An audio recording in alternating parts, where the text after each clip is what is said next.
زلاليني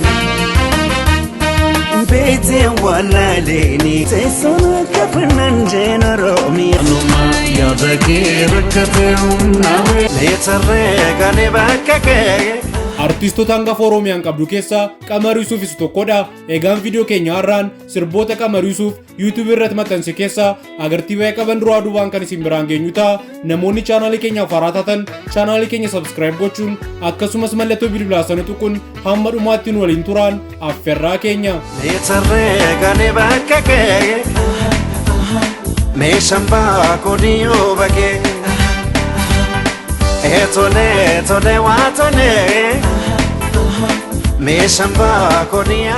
Sirbi sadarkaa shanaffaa irratti argamu sirba Shambaa jedhu yoo ta'u, sirbi kun Edeloo Shawaan dalagame bara 2012 karaa YouTube chaanaalii Oroompiisiriin gadhiifamuun agartii 418 olii fi laayikii 2700 ol argachuun sadarkaa shanaffaa irratti kan argamudha.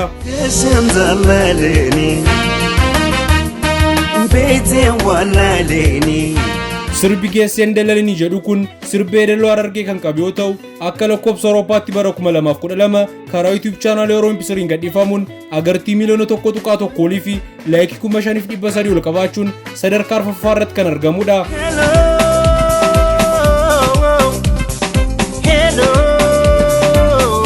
Sirbi Heloo jedhu kun sirboota beekamoo jaalala afaan Oromoo keessaas tokko kan ta'ee fi namoota baay'eenis fudhatama kan argatedha. Egaan sirbi kun akka lakkoofsa Awurooppaatti bara 2012 karaa YouTube chaanaalii Oroompiisiriin gadhiifamuun agartii miliyoona 1.8 olii fi laayikii 10,000 ol qabaachuun sadarkaa sadaffaa irratti kan argamudha.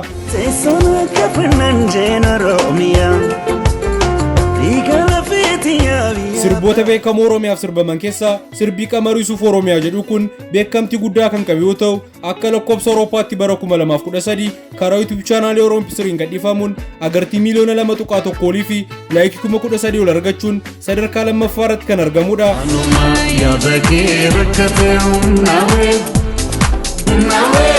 Sirbi sadarkaa jalqabaa irratti argamu sirba Naannawwee jedhu yoo ta'u, sirbi kun daansii ammayyaa ta'een qophaa'e bara 2012 karaa YouTube chaanaalii Oroompiisiriin gadhiifamuun agartii miliyoona 2.4 olii fi laayikii 13,000 ol argachuun sadarkaa tokkoffaa irratti kan argamudha.